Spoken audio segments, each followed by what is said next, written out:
Welcome to a new fragrance review. Today, I'm going to tell you my top 10 fragrance note that you absolutely need to know.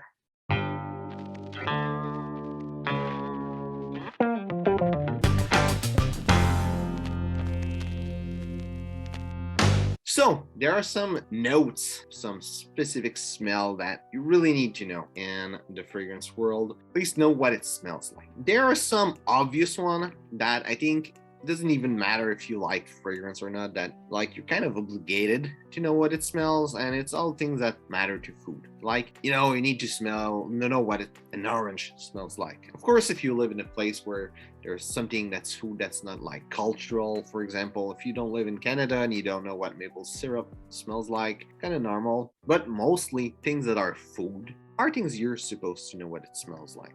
So that's why I'm not gonna put it in my list today.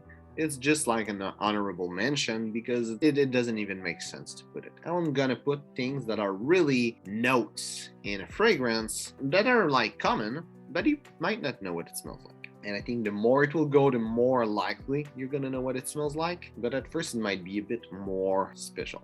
So, number 10, it's BENZOIN. And BENZOIN, it's a resin. It smells somewhat like vanilla, not quite, but it like somewhere in that family. It's a really common note. There's really dominant in the dry down of Habit Rouge by Guerlain. It's also one of the really dominant note again in the dry down of Bentley Ferment Intense. I think it's a really beautiful note, and the reason why it's in the list, it's not like a really important note as much as all the other one in the list. It's just that there's a lot of people that will say the fragrance smells like vanilla because they don't know what benzoin smell like, when in fact it's benzoin that they're smelling and they just don't know about it. It's not on the list, but I would say tonka bean also is a note that kind of fit into that category. Tonka bean, you're most likely gonna know what it smells. Next note, it's sandalwood. Sandalwood, it's a really nice note. It's smooth, it's calm.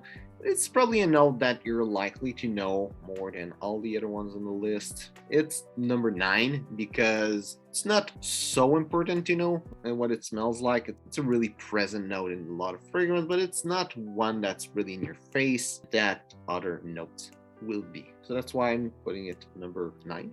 But it's still a fragrance that you should know what it smells like. Sandalwood also, it's a really easy note to know what it smells like because you can buy so many things that smell sandalwood, little spray for the home, like candles. There's so many things like that just smell only sandalwood that's really easy to know what it smells. Number 8, it's aldehydes. And aldehydes, it's more of like family of note, but there's the specific note of aldehyde, and it seems there's a lot of people that don't know that note, and it's really there in more old school fragrance. There are newer fragrance with that note. It's more rare because it was more used maybe like 20 years ago, 30 years ago, where it was like started to be used way less than now. But it's really important note to know, I think, to have an idea of its smell. Also, again, it defines old school fragrance in a way. So I think it's good to be able to know in a fragrance if there's that specific note that you don't like, because that might be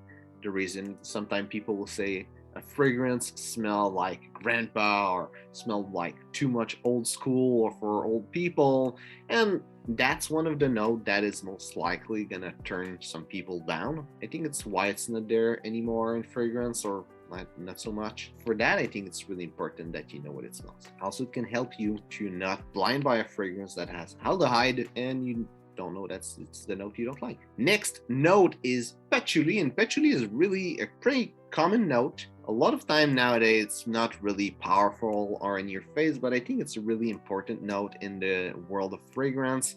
It has a lot of impact. More in the older time, there was a lot of fragrance with strong patchouli inside of it. And I think more for the historical purpose is good to know about it. Also, it could be interesting to know how it affects in fragrance. There's a big difference when there's a little bit of patchouli in a fragrance than when there's no patchouli. Even if it's not detectable as a note, there's a big effect on the fragrance. And I think it's important for people to know what it smells, mainly for these reasons. Also, I think it might be a note that might be divisive also. So if you know what it smells like, you're gonna know if it's a note you like or not. Number 6 is oak moss. And oak moss, again, is one of those notes that can give the old school vibe on a fragrance. So that's one of the big reasons you should know what it smells like. But oak moss was used so much in old school fragrance, like in fragrance in older times, that definitely it's something you need to know what it smells. It's like the history of fragrance. If you don't know what oak moss smells like, it's like you don't know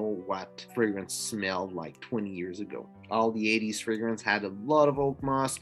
The older time also might not be as crazy as in the 80s, but really it's an important note to know, I believe. And it's not a note that's super hard to pick up fragrance that smell like oak moss, because a lot of those 80s fragrances are still on the market. It might be a harder note to pick up, like something that smells only oak moss, but still something you should know. Number 5 is vetiver, and vetiver also is a divisive note. I think a lot of those know that you shouldn't know what it smells like because it's divisive. I heard somewhere that 25% of the world don't like vetiver, so you should know what it smells, you know, if you will like or not fragrance. What is nice is that there's a lot of fragrance that has a lot of vetiver in the fragrance, and usually they also have a vetiver in the name, like Guerlain Vetiver, Grey Vetiver by Tom Ford. I would say Encre Noire, but it doesn't have vetiver in the name, and I don't think it's a good display of vetiver as a specific note. And there's also a fragrance that's super cheap. It's called Malaysia Uomo Vetiver, and it's only vetiver, so it's pretty easy to figure out what it smells. And Malaysia Uomo is like $10 or something like that, so it's really cheap and it's really good for the price also. But I think vetiver is a really staple note that's really important to know. Also, it's a note that is really well used in fragrance, most of the time in smaller doses, but it's really an important note in the fragrance world. And I think if you're really into fragrance, it's absolutely one of the notes you need to know what it smells like. Number 4 is oud, and oud is a woody animalic note, if I can say it like that. It's really used in Middle Eastern fragrance. It was a time where it was a really used note in a lot of fragrance. Again, today it's still used in a lot of fragrance, but more as an undertone more than aspect of the fragrance, though there's still a lot of fragrance with that note. Again, it's a really divisive note. A lot of people love it, a lot of people hate it. It seems like there's no in-between with that note. So one of the main reasons you should know what it smells like is to know if you like it or not. But also, oud is it's the most expensive ingredient in perfumery. It's a really influential ingredient in perfumery, especially in Middle East and even everywhere in the world. I think it's a really important ingredient to know what it smells like. Again, it's most of like this list is just to know the world of fragrance, to be able to determine what you like, what you don't like. It's things that I believe are really common, and oud really falls into that category for all of this. Number 3 is ambergris, and ambergris, I would go with like whatever ambergris. Could be ambroxan, could be another aroma chemical, could be real ambergris. Though real ambergris is pretty hard to find, it's rare, it's expensive. If you want to buy a fragrance that smells mostly ambergris, it's going to be really expensive. But ambergris, I feel it's a note that is not really well known, and the one that's number 2 also. And a lot of people will mistake it for musk as one thing, and also it's nowadays it's really used a lot in fragrances that you need to know what it smells like, not just because like for personal culture or anything like that. It's so much everywhere that you need to know what it is. Like what fragrance are nowadays is ambergris, and I think a good way to smell ambergris would be to pick up some fragrance that has a lot of it. First one that come to my mind is Invictus by Paco Rabanne. I think it's a good display that's cheap, or not cheap, but like really easy to find. It's not like the best display, but it's a good display. At least you have an idea what it smells like. Number 2 is musk, and musk is a note that can be showing in different way, but I think it's a really important note to know what it smells like, and that's why it's number 2. And the reason why it's important is that there's a lot of people that will have a fragrance, they will smell it, they will say, hey, it smells like ambroxan, and they're picking up other things like Galaxy Light. Good example is Sauvage Eau de Parfum. Everyone say that it's an ambroxan bomb, but yeah, there's ambroxan, but it's actually a galaxolide bomb. There's a lot of musk in that fragrance. And I don't know for the other of the line, I haven't tried the eau de toilette and the parfum. I tried the elixir and it doesn't have anything to do, but the eau de parfum really is a musk bomb. And musk again can appear in different way. If you look at more old school fragrance, it's more powdery, it's more thick, rich, how it cured. Now Galaxy Light is really different. It's hard to tell you where you can smell something that smells like musk, because it's for something that only smell that, it's hard. I would say most of the things that have to do with laundry have musk in it. Galaxy Light is actually the most used ingredient in the world in perfumery. It's not like in fine perfumery, like fragrance that you spray, but in perfumery, like in soap, like detergent, little fleas that you put in the machine, all of these things. This is the #1 used ingredient in the perfume world. So I think it's really important that you know about it. #1 ingredient is lavender. And why I'm putting lavender more than musk and ambergris, which are really important, is that I think lavender is really a staple in perfumery, especially in men perfumery. And a lot of people, they don't really realize it, don't really have to like lavender, but really I think it's an important note to know what it smells like. It brings the whole history of the world of fragrance from older days when fragrance were made mainly with natural ingredient.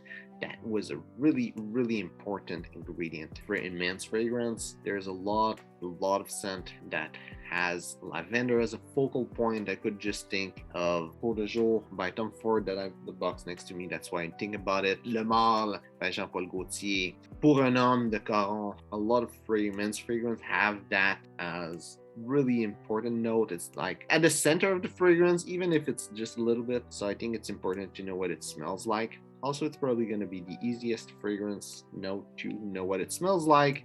You probably already know what it smells like because it's there everywhere. And also there's like a lot of stuff that smell lavender nowadays. Like you can even get like trash bag, garbage bag that smells lavender, so it's gonna be easy to find it. And the reason why it's there #1 is the historical purpose, but it's also the one that's the easiest to find something that smells like it and know that it smells like it. At the opposite of musk and Galaxy Light, that it's there everywhere, but you won't know that it smells Galaxy Light. It's nowhere it says like an detergent with the Galaxy Light smell, but it will say with lavender smell. So that's why it's #1. I think this list is only for people that are really into fragrance. Maybe if you're starting out, you want to know more about it.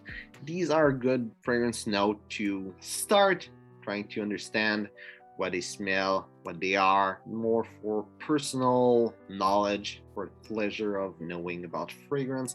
And if you just want to know like what smells good and all, you just want to have like 1 or 2 fragrance and you're not into collecting, it might not be a good idea to know all these notes, or could be interesting. But I think if you're really into fragrance, really into collecting, and you want to enjoy the world of fragrance, I think it's really good to know what all those notes are.